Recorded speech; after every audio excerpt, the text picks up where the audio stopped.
Hello folks and welcome back to Medieval Total War. I am Conostep and this is going to be part 15 of my early campaign where I'm playing as Egypt. And we are just preparing for the imminent invasion of the Mongols, which will be coming up in about 20 years or so. So 20 years? Yeah, round about there. And I feel pretty good about the mass of our armies up here on my three northern territories of Syria and Edessa and Antioch. I'm pretty full bore ahead on training up Mamluk cavalry here in Egypt, Pavis crossbows here in Sinai, Saracen infantry in Palestine, Abyssinian guards in Arabia. Boats are being handled here in Antioch and Tripoli, and then Syria is training Muwahid foot soldiers, and Edessa is training regular crossbows. So that's a pretty good, variety of soldiers. Unfortunately, I still can only, task out 2 provinces with focusing on boats right now. And that's unfortunate, I guess, just because it's more so in my northern sea regions where I'm kind of losing ground a little bit.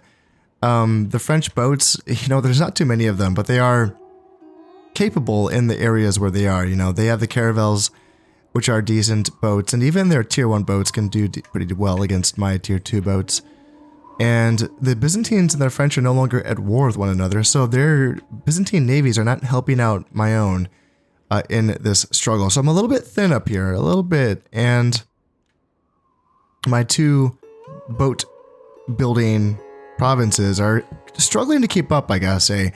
With either losing boats in battle and also storms. My goodness, I feel like I've just lost a lot of boats to storms in this campaign. At least that's how it feels. The good news is, as far as my Mediterranean sea regions go, I think I do have at least 2 boats in every region, so I am doubled up all the way in here, which feels safe and good. It's just more so once I get out into these regions where I'm a little bit thin. So it's really only the French fleets here in the Bay of Biscay that I'm focusing on right now, so I think that I needed to escape. Not really sure where these guys came from, but they're going to regroup with this Bagla here in the Costa Verde, and then maybe 4 boats versus their 2 might be able to win that battle. Yeah, I guess we'll find out. So how's my income looking then? Sitting on, making 7,500 per turn.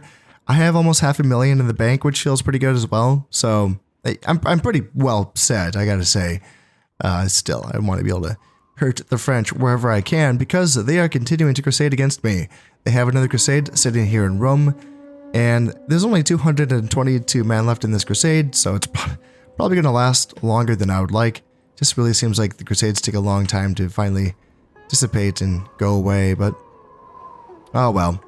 I think at some point in this campaign, maybe after the Mongol threat has been, neutralized or what have you, then maybe I can be a bit more proactive when it comes to invading French territory and perhaps destroying the chapter houses, which are sending these crusades in my direction, and hurting the French that way, causing maybe some more civil wars more directly and more actively on my own end. And then once I basically send these raiding forces through these territories, then I can start using my jihads and just really, really pummel them into the ground, because I can use jihads, of course, on territories that I have once owned. So I think that would be a really fun way to play this campaign. But first things first, I do want to make sure that I just handle my own business. Now, this is going to be very interesting because the Byzantines do have this almost the entire eastern part of the map. Now, they're thin in certain places. You would think that if their forces were massed together in certain key provinces, they might be okay. But because they are fighting on so many, well, it's not that they're fighting on so many fronts, but they are split apart. And because they feel like they need to match my forces here in Lesser Armenia and Rome, it seems like these are forces that could be better placed elsewhere. Who are they actively fighting against? I think it's just the Poles, really. Let's double check this. Yeah, they're just fighting against the Poles, and they are gobbling them up. I think there's just 3 Polish territories left. Yeah, the Byzantines are doing very well on this front, and the Hungarians are just hanging out and watching. I think, did the Germans just have the 2 provinces left for the Germans? And Yeah, the Italians and the French still have the Italians have not gotten involved against the French at all. And same goes for the Spanish and the Almohads. They have also not gone against the French. I have been trying to cause some sort of reemergence of the Aragonese here, and I don't know if it's going to happen. There's just too many French soldiers in these territories. So yeah, I'm not too sure about that. I have a lot of alims and imams in these territories, as well as a spy in Valencia right here, but I have not been able to get a spy into Aragon. They all kept dying because of the border fort here, so either I just need a a Valor 2 spy perhaps, can maybe get by that border fort. But right now, as I mentioned before, I'm just all hands on deck with the soldiers and the boats. I can't really afford to, distract my training capabilities and on agents right now. I can't really do that. I can't really afford it, but let's see, anything else? I do have a son on the way, thank goodness. This is kind of making me nervous. Prince Baybars is 1 year old, so the Sultan should be, what, 48 or 58 by the time his son comes of age, so hopefully he does live to see that. If not, I still think it's going to be okay. I still think that his brothers essentially become regents while the son comes of age. I think that this Sultan's son would take precedence over any potential sons of his brothers, I think. But as long as it's someone, I don't really care who. As long as it's Prince Baybars or one of their sons, doesn't really matter to me. Not really. Something that I can also be doing here is continue to use my spy to try to cause some bad traits inside of these French generals here in Valencia, and their loyalty is looking pretty low, isn't it? I mean, 1 loyalty on each of these guys here in Valencia. I think that this one has been getting the informant network. Yeah, that's -1 loyalty, and that's because of my spy has been spying on him. I think there's one more level of that trait that it can go. I think it gets to Assassinator, and I can't quite remember how low the loyalty can get from that. But yeah, I think there's one more level there that can be enacted upon it. And how about sending a spy up here to Provence as well? There's no border fort, so I may as well give it a shot. And his loyalty is pretty good, but maybe I can do something about it. Loyalty is 166. Taxation is very high. What about here? There's a border fort in Aquitaine. It's too bad. There's not a lot of soldiers there. Normandy, same thing. Yeah, border fort there. Seems like the provinces that don't have a lot of troops has a border fort, which is smart, I guess. But I do believe that I'm at the end of this turn, so I may as well drop a save, and yeah, let's just see how many turns I can get through in this episode, because I would like to not prolong this, for too much longer. I would like to be able to get on to, fighting some Mongols eventually. I mean, seriously, come on. I think this is the 3rd turn that I've played in this episode, and I've lost 2 boats already. Oh my goodness. No, I think I've only played 2 turns. I've lost 2 boats. God. Well, the King of France has died, and I don't know how I feel about that, because the last king had only 2 influence, and yeah, still nothing happened to his realm. A famine in Syria, income halved. It's not a rich province anyway, so it doesn't really matter. Eloquent, Abu Bakr al-Mahdi, +1 piety, +1 acumen, okay? And let's see, I thought I saw... Well, let's see. Okay, so there is going to be a civil war right now. Okay, yes, the French are dealing with a civil war now. The king has 3 influence, more than his father. Huh, interesting that this is now the time for a civil war. Okay, well, that's something, So they've lost Aquitaine. They're probably going to be losing Valencia unless reinforcements come in from outside. And they're going to be losing Ile-de-France and Lorraine. They probably will lose Brittany as well. And yeah, so I'm very curious to see if there's going to be any movement, where other factions take advantage of this. If they lose Valencia, will the Almohads or the Spanish take advantage of this and take this back? Will the Italians nip in? Now, the Italians don't border any provinces that are going rebel, unfortunately. And then neither do the Germans, and then neither do the English. In fact, I think that a lot of the provinces that they're losing are going to be internal, which is very lucky for them, actually. The Spanish have, I think, the best opportunity here to take either Aquitaine and or Valencia. That could be good. That could be good.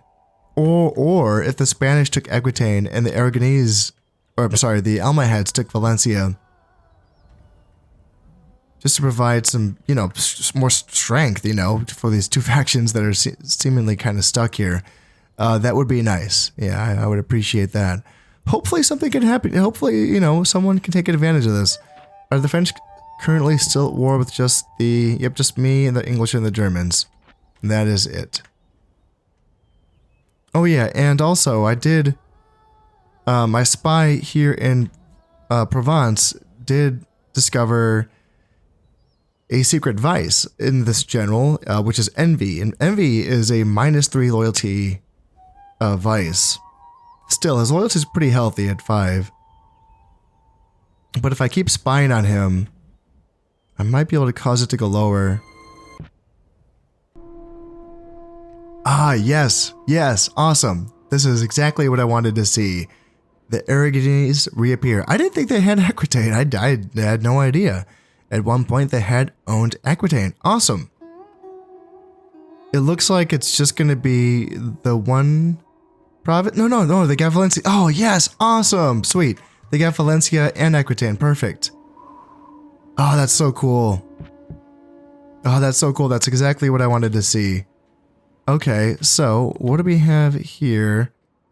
The influence on the new reemergence kings is always pretty bad. I don't know why. But as far as the units go, I mean, they got some Bavise Arblasters, feudal sergeants, which is good. Some javelins, some crossbows, some feudal knights. Some decent units there. Yeah, some halberdiers, crossbows, feudal sergeants. Yeah, not bad. Not bad, not bad. Yeah, a bunch of more feudal knights. Yeah, that's good. Some chivalric men-at-arms as well. Yeah, yep, that's looking pretty good. And then down here, I think that these are... So these are the rebel armies. Okay, yeah. These are the rebel armies that had rebelled against the French, and they have joined the Aragonese reemergence. And so it's a bit more of a hodgepodge here, but they do have a 3-star general here. Poor attacker, -2 command when attacking. Okay, that's not great. And blackmailer, so like no loyalty. Okay, well, that's not great either. But it would be interesting to see if the Aragonese, ooh, that'd be cool. Can they like team up and throw off and take back their homelands here of Aragon? First, they have to deal with this garrison. So this is going to take 2 turns for this French garrison to fall. And then this is going to... it's going to take 6 turns to siege it out. So they have to probably assault that. Although there is, there's 2 Royal Knights. Or, yeah, a pretty damaged unit right there. But, okay, cool. That's what I like to see. Awesome.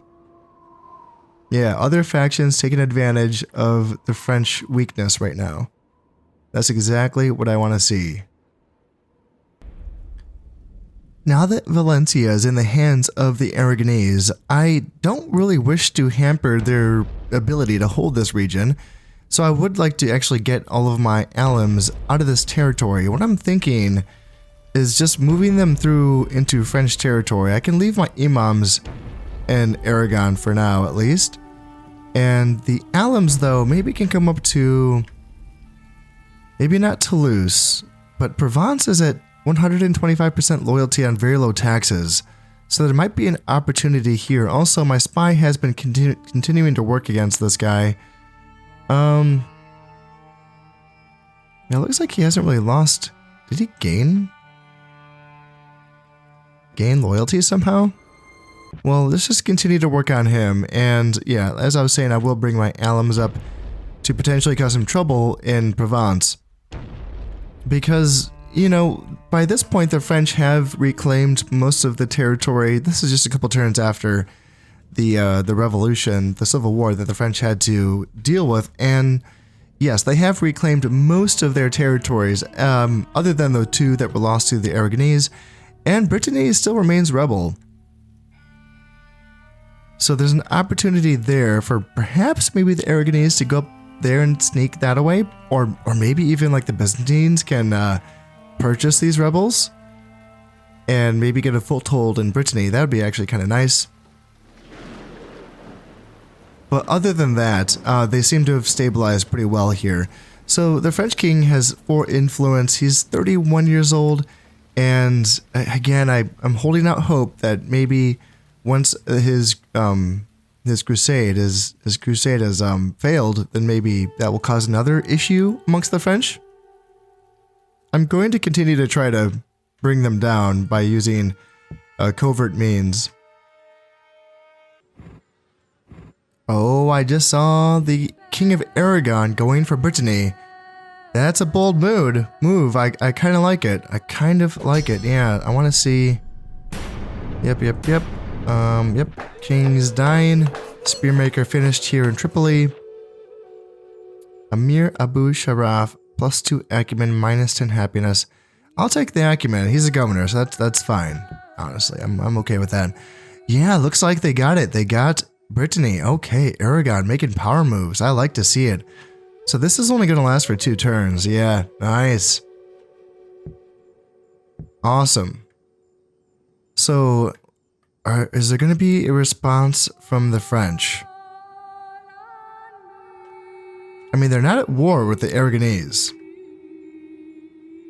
So they might not be looking in that direction. They might still be thinking about the Germans and the English, and me, quite frankly, because they are technically still worth me. How is that crusade looking, by the way? Yeah, only 33 men left, so only a turn or 2 before that goes away. And the French king himself, yeah, 4 influence, so there's going to be some issues. And we've gotten him down to 2 loyalty. Yeah, assassinator, -5 loyalty. Oh, man. Yeah, that's pretty gosh darn good. Is there another place around here with an old border fort? Yeah, let's go into Toulouse now with this spy and start working on Lord de Nogaret. Yeah, let's work on him and see if we can get his. He has a shit ton of loyalty. Maybe not. Maybe not you. Let's see. Can't make it to Toulouse. Anjou has a border fort as well. Border fort. No border fort in Ile-de-France. I'll just work on this guy here in Toulouse because I can. Yeah, I can actually make it into the province without dying. So, yeah, that's going to be fine, I think. Although there's this annoying French boat here in the Straits of Gibraltar. I needed to retreat from that. So let's go back in. I don't need to bring it down because my Baglas are fast enough to catch it on their own. So let's see if 3 Baglas can beat 1 caravel. With a 2-star admiral. Oh, the Aragonese already got some boats in the water. Oh, good for them. Good for them. Watch as they start fighting me. It's like, no, Aragon, I was rooting for you the whole time. Come on. Come on, guys. Yeah, my income is pretty low with that French boat in the Straits of Gibraltar, so I need to remove that boat pronto. But having Palestine help me out with building boats has really helped out. Just that 1 extra province building boats has been pretty crucial in helping me kind of keep up with the whole navy thing. And because I have to wait until the gunpowder event, so before I can start building better boats, I decided to start working on a different project here with Tripoli. Because there's a unit that I've never used in this game. A unit that I could have used when I was playing as the Almohads, but I just never got around to it. It's the Hashishin, which are basically like the assassins in this game. And they work a lot like the Battlefield Ninjas and Shogun 1, which is another unit that I really liked using. I'm not going to say I'm a master at using that unit in Shogun 1, but they're really fun. They're really fun to use. It's a small unit of like 12 men that can hide anywhere on the map, not just in forests. But as long as they're not moving, which is kind of tricky, right? Like it's kind of weird. You have to kind of just place them and hope that the enemy walks by them without noticing. And then you can kind of ambush units. Now, the Hashishin are equipped with bows, unlike the Battlefield Ninjas in Shogun 1, which are equipped with throwing stars. The throwing stars are very, very short range, but they're very high-powered projectiles, which actually can do a lot of damage. Now, the bows that the Hashishin have in this game, I would imagine, are just standard bows, and therefore a 12-man unit shooting standard bows probably isn't that impactful, but like the Battlefield Ninjas in Shogun 1, it's the melee prowess of that 12-man unit. They have really good melee stats, quite frankly. And in addition to that, I believe, and this is something that I haven't quite confirmed yet, but I know that in this game, if you ambush an enemy unit from a hidden place, like a forest, then that unit that is being ambushed does take a morale debuff, you know, from the frightening aspect of getting a unit that was hidden now charging out at it. And I believe that the same debuff happens for concealed units like the Hashishin and the Battlefield Ninja, just by being concealed anywhere out in the open. I think that causes a similar sort of debuff. I think that's how that works. So that can be a very interesting unit to play around with, and I decided, like, let's go for it in this campaign. Let's make sure I can get some Hashishin out.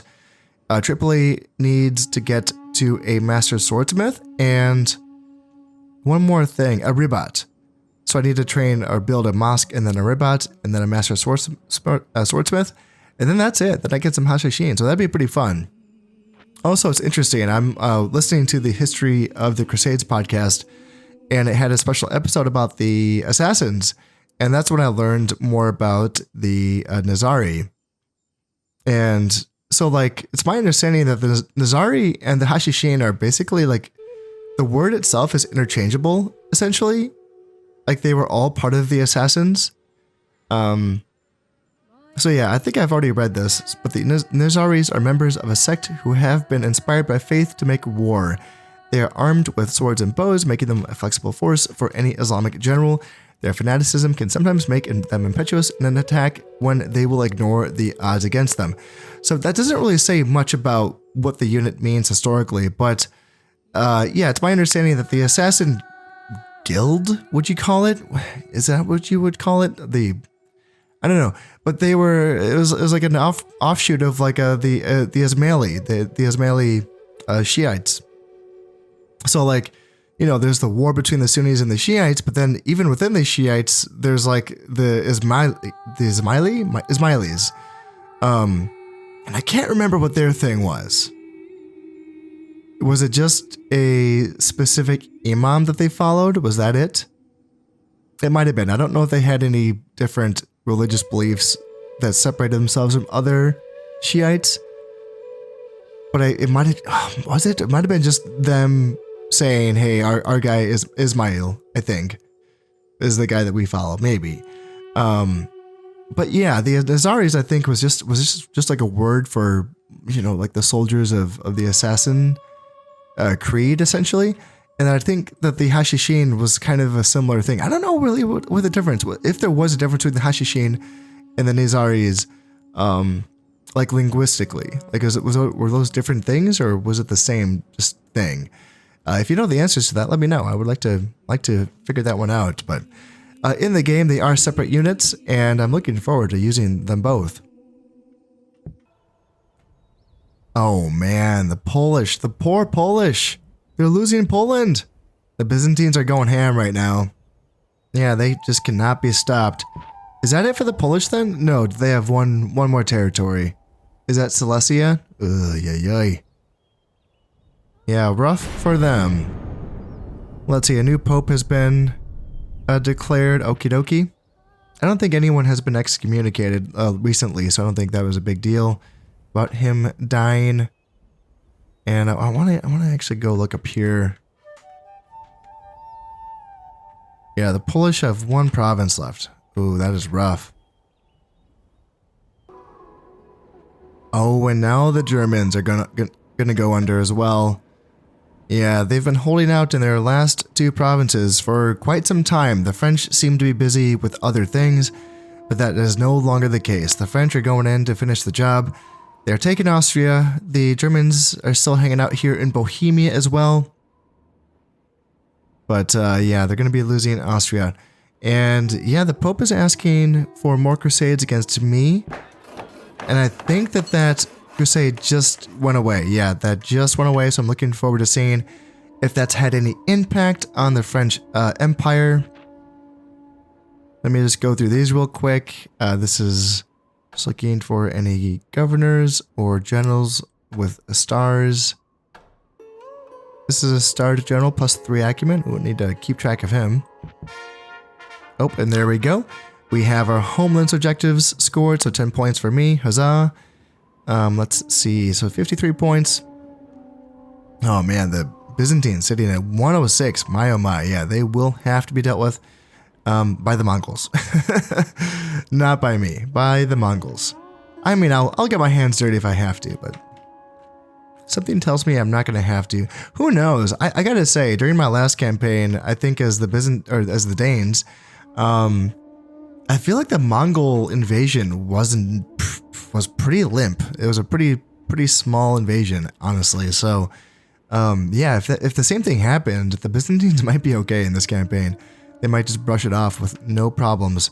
Now the Byzantines do border the French, though. They have a land border with the French, so yeah, this is an opportunity for the Byzantines and the French could actually go blow for blow, them being the two most powerful factions in the campaign right now.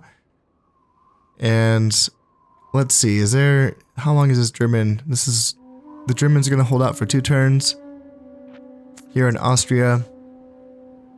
You know, if they do die, then that would give me an opportunity to bring them back as reemergence. It's such a fun mechanic. It's so good. That and the Civil War mechanic. It's a funny thing, like playing Rome Total War. It's a really good game, but not having reemergences in Civil Wars is a big difference. It really changes the campaign. It really makes it, I have to say, more stagnant. And yes, I understand that the Romans have their own Civil War mechanic, which is, you know, cool, I guess. But being able to do that with any faction in this game here in Medieval is just wonderful. It just makes the camp, it just livens up, you know? And it makes it so that a faction's death turns into another opportunity more than a lost opportunity, which is really fun, you know? I can look at the Germans going away and think, man, they used to own all of this. You know, they had like all of Central Europe under their control. All they need to do is bring one of those provinces under 120% loyalty, and the French will be having issues. And maybe even the Italians. So, it's exciting. And same with the Poles, you know. The Poles might also be, you know, going away. Okay, let's bring them back. Let's bring back the Poles. It can be fun to do these things. It's like playing a puppet master, you know. And gosh, the French king is only down to 3 influence. That's not that bad, honestly. Ugh, that's too bad. Yeah, that's too bad. It's not lower. I was hoping to cause some real issues. Oh, this guy has 1 loyalty. He might cause some issues. Yeah, I would imagine that they would be sending another crusade in my direction pretty soon here. Now I have finished building the Chancellery here in Egypt, and I think this is like one of the first buildings, like one of the first title buildings that I've built in this campaign, I think, maybe. These are a cool set of buildings. I really like them, and I like their inclusion in this game because they simply just add titles that you can be adding to your generals and to your governors, which is a really neat thing. I think it's a really cool inclusion, which I like to play around with. I wonder where's the title? Okay. There should be a title that I can give to one of my governors sitting in this province, I thought. Okay, there it is. I just needed to finish the intern phase. So, okay, yeah, this is a good one. It gives 3 loyalty and 1 acumen and 1 command. Yeah, that's pretty gosh darn good. Praise be to Allah, the compassionate, the merciful, and let him show the bearer how to be virtuous and wise in his service, and righteous in the services of his ruler. With the gift of this office, the bearer shall receive the following benefits. The Grand Vizier of the Palace. So who's going to be getting this title? Probably someone who's not only a general, but also a governor because of that acumen and that command star. So let's just clean this up a little bit. And so, for instance, what about you? You are the Prince of Antioch. That's your only title. You're just a governor, but you have 6 command stars, and you have 1, 2, 3, 4, 5, 6, 7 acumen. You might be my best, one of my best guys, right? Amir Abu Musin. Fine leader. That's very good. Murderous temper is fine. I don't really mind about the piety thing too much. A humanist, another minus for piety. Again, that's fine. Magnificent builder and steward. Yeah, you're pretty gosh darn good. More command and more acumen for you would be pretty good. Let's see. I think you're my best general in Edessa, are you not? Yeah, let's see. You're not a governor of anyone. 4 acumen and 3 command. You could be a governor, but yeah, maybe I'm saving you for something else. And let's see, I have a 4-star down here. It's not being used. 4 stars. Yeah, unhinged loon. That's why -3 morale. That's not a good general. And then Abu Zayan, Abu Sharaf. 5 stars. Charismatic leader. That's +3 morale. That's good. +5 health is fine. But 2 acumen, so you're not probably the best option. And then I think you also have a bad general trait too, don't you? Yeah, unhinged loon, -3 morale. It's not ideal. Yeah, I think it's gonna be my Prince of Antioch. It's gonna be you. It's gonna be you, sir. And I think you were one of my first generals. I think, the unit, right? The general by now is long gone. He has died of old age. But this captain, I think this is the unit going back to the beginning of the campaign. And, yeah, so Antioch right now is making almost 9,000 income. And then if I give him this. Yeah, making 9,398 income here in Antioch. That is pretty gosh darn good. Now I also want to start building the... I can build the Admiralty or the Constable's Palace. I mean, they both take 8 years to build and they both cost 1,000 florins. Let's build the Admiralty. Yeah, let's get some more titles going. And this has finally changed. Yes, Cyrenacia has finally become a goal of mine. And I'm not going to wait at all. I'm going to take it right away. Sorry, all my heads, but it is now time for me to take Cyrenacia. I don't believe there's any navies of theirs that I have to worry about. Let me just check this real quick. Do they have any boats in the water? Anything that I have to think about attacking? I'm not seeing any Almahad boats. And then as far as diplomacy goes, they are at war with no one and they're allied with like everyone. So, do I have any allies in fact? The Germans, the English, and the Byzantines. And the Almohads luckily are not allied with the Byzantines. Okay, good. So I don't have to worry about losing the Byzantines as my allies. Okay, good. That makes me very happy. So without further ado, let's not even wait. I even have a few ballistas as well to help me knock down the walls of that fort if I have to fight a siege battle. So yeah, let's invade Cyrenacia here. And even though this is my unhinged loon general, Amir al-Muiz, still, I highly doubt that I'm going to have to fight a battle here. I imagine the Almohads will simply retreat. And I don't know if they have really the forces to even counterattack in all of North Africa, really. Most of their forces are concentrated here in Granada and Cordoba, and I don't know if they can really afford to keep, move those forces off of this border. They might have to keep them all up there. As to be expected, the Almohads are going to be retreating from Cyrenacia, and and they did leave a garrison in that fort. Okay, well that garrison is going to be doomed. Let's see, there's an Inquisition here in Silesia. Okay. Nothing to do with me. Merchants is finished here in Edessa. More money for me. And treaty canceled. Okay, so this is going to be interesting. I want to see who breaks their treaty with me. The Holy Roman Emperor has chosen to remain allied of the Almohads. The English have left me as well. But the Byzantines, yeah, the Byzantines stayed with me because they are not allied with the Almohads. So that's nice. And odd number of toes. I thought that you were a good governor, so maybe not. This is a good governor, so +2 morale, -2 dread. And then you are not a governor. Okay. Well, how long for this to fall? 2 turns? Let's see.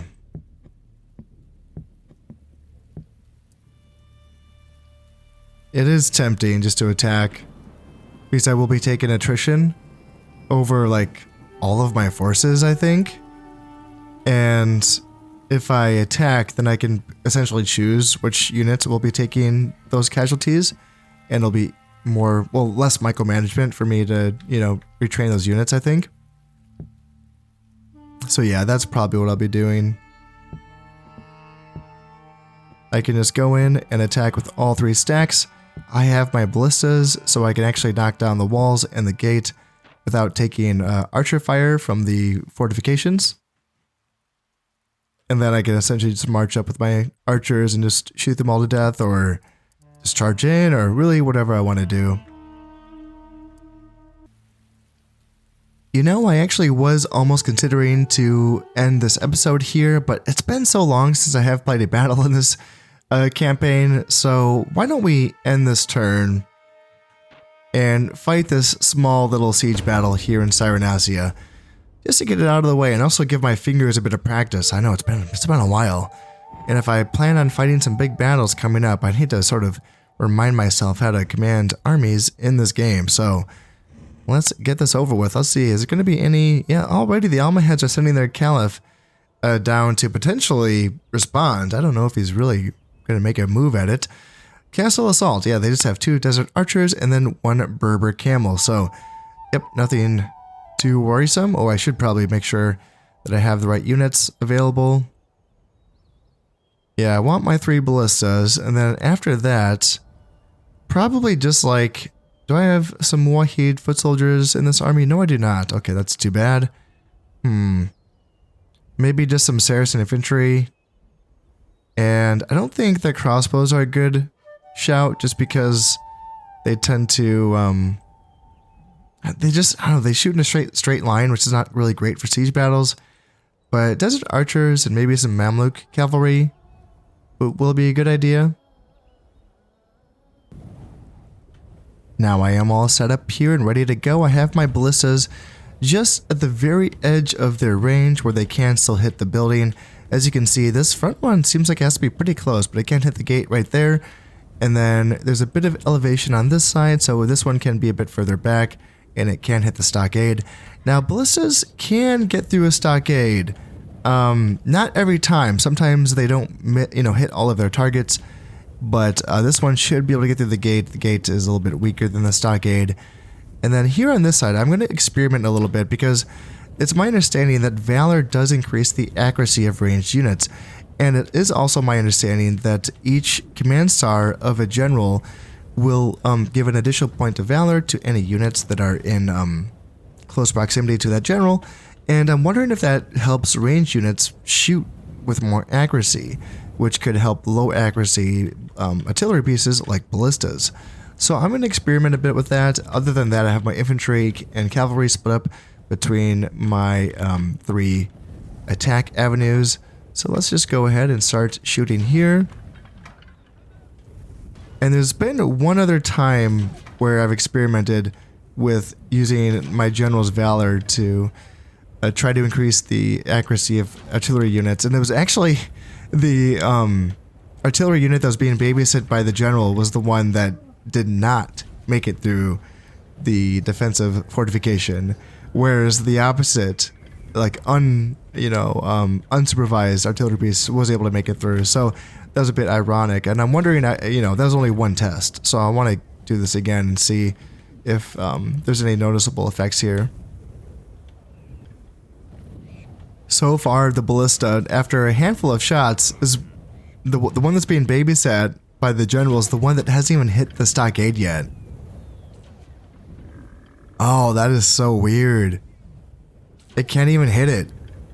Whereas if we look at this one on this side, he's at least hit it a few times.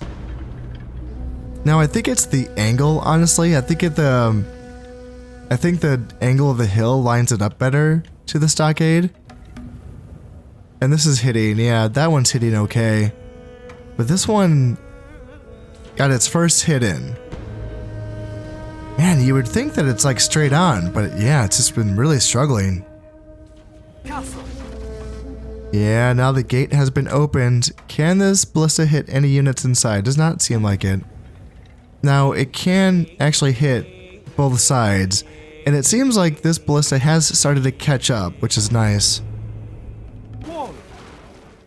Alright, yeah, awesome. So both sections of the wall were taken down by those ballistas. Now, can you get any of those units inside? No, they are just outside of range. And same with you as well. Yeah, you can't hit anything, and then you also... Oh, you can hit some desert archers, perhaps. No, not a single bolt hit the desert archers. That's okay, though. We have plenty of our own archers, so we can just march right on up. And then, yeah, you guys can... Oh, no, not like that. I want archers in front. And then you guys as well. Let's go archers in front. Can you guys not do that with the Mamluk horse archers? I never tested this formation with cavalry, and I was hoping... Let's see, can I find one where the Mamluk horse archers go in front? Ah, there we go. Now let's bring the archers up so they can shoot in, and the Ghulam Cav can rush right on in and go after those archers there. Spears can go in support. And then on this side, yeah, we have desert archers moving on up, and then let's get some Mamluk horse archers.